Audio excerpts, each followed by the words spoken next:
ಗಂಗಾವತಿ ನಗರದ ಕೆಲ ಭಾಗದಲ್ಲಿ ಧಾರ್ಮಿಕ ಚಿಹ್ನೆ ಒಳಗೊಂಡ ಲೈಟ್ ಕಂಬಗಳನ್ನು ನಡೆಸಿದ್ದಕ್ಕೆ SDPI ವಿರೋಧ ಅಂತೆ.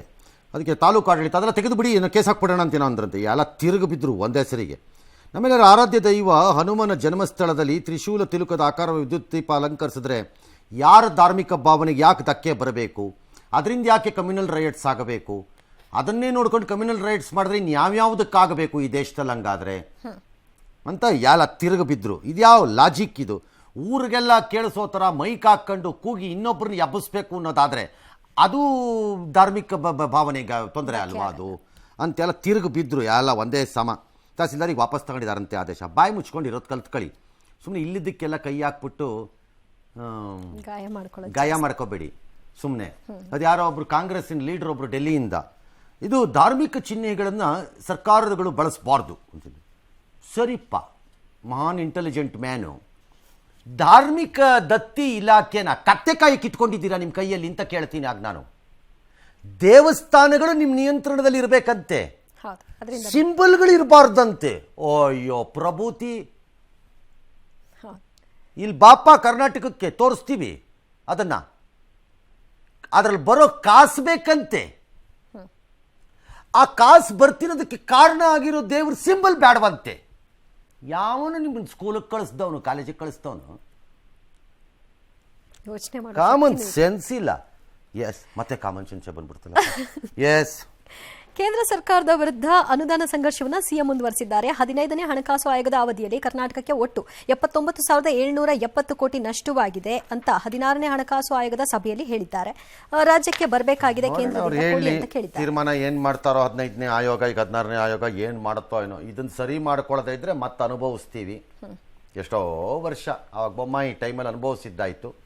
ಈಗ ನಿಮ್ಮ ಟೈಮು ಗೊತ್ತಿಲ್ಲಪ್ಪ.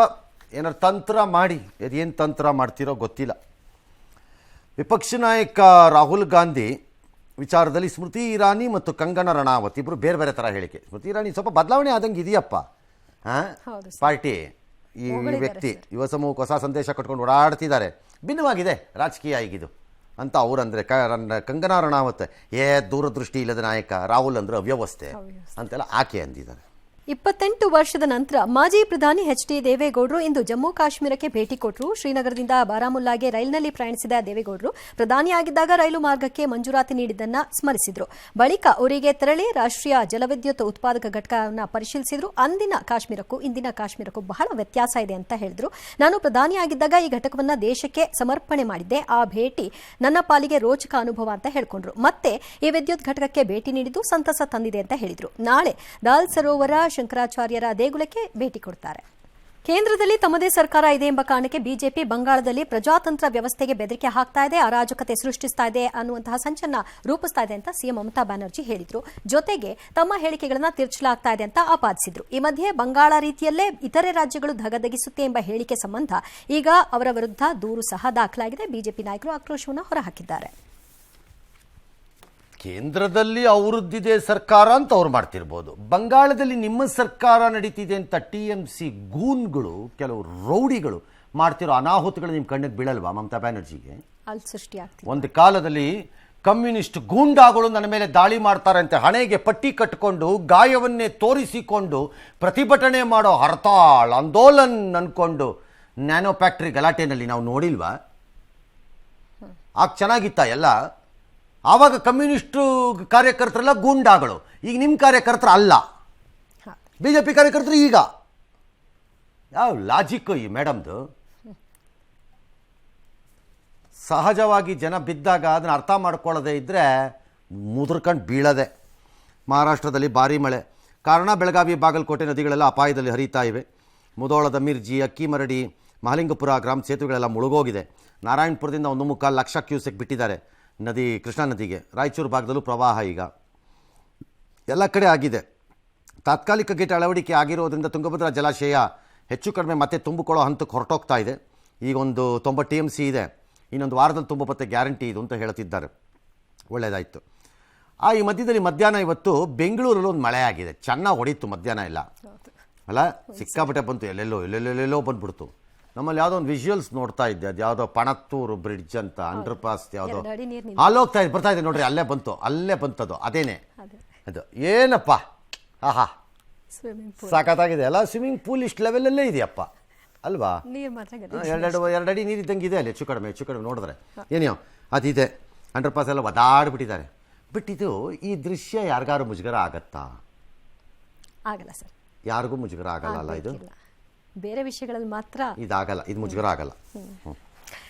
ಆಫ್ರಿಕಾದ ಬಡ ದೇಶ ನಮೀಬಿಯಾ ಕಳೆದ ಒಂದು ಶತಮಾನಗಳಲ್ಲೇ ಕಂಡು ಕೇಳರಿಯದ ಭೀಕರ ಬರಗಾಲಕ್ಕೆ ತುತ್ತಾಗಿದೆ. ಒಂದೊತ್ತಿನ ಊಟಕ್ಕೂ ಪರದಾಡುವಂತಹ ಸ್ಥಿತಿ. 14 ಲಕ್ಷ ಮಂದಿಯ ಸ್ಥಿತಿ ಅಂತೂ ಹೇಳೋದೇ ಬೇಡ. ಹೀಗಾಗಿ 83 ಆನೆ, 30 ನೀರ್ಕುದುರೆ, 60 ಕೋಣ, 300 ಜೀಬ್ರಾ ಸೇರಿದಂತೆ ಒಟ್ಟು 700 ಪ್ರಾಣಿಗಳನ್ನು ಕೊಂದು ಅವುಗಳ ಮಾಂಸವನ್ನು ಪ್ರಜೆಗಳಿಗೆ ಹಂಚಲು ನಮೀಬಿಯಾ ಸರ್ಕಾರ ಮುಂದಾಗಿದೆ. ಪ್ರಾಣಿಗಳ ಸಂಖ್ಯೆಯನ್ನು ಕಡಿಮೆ ಮಾಡಿದರೆ ಅವುಗಳು ಬಳಸುವಂತಹ ನೀರು, ಆಹಾರ ಎಲ್ಲವೂ ಕೂಡ ಜನಕ್ಕೆ ತಲುಪಿಸಬಹುದು ಅನ್ನೋ ಕ್ಯಾಲ್ಕುಲೇಷನ್. ಇದರ ಹಿಂದೆ ಆಫ್ರಿಕಾ ಖಂಡದ ದಕ್ಷಿಣ ಪ್ರಾಂತ್ಯದಲ್ಲಿ ಆನೆಗಳ ಸಂಖ್ಯೆ 2 ಲಕ್ಷಕ್ಕೂ ಅಧಿಕವಿದೆ.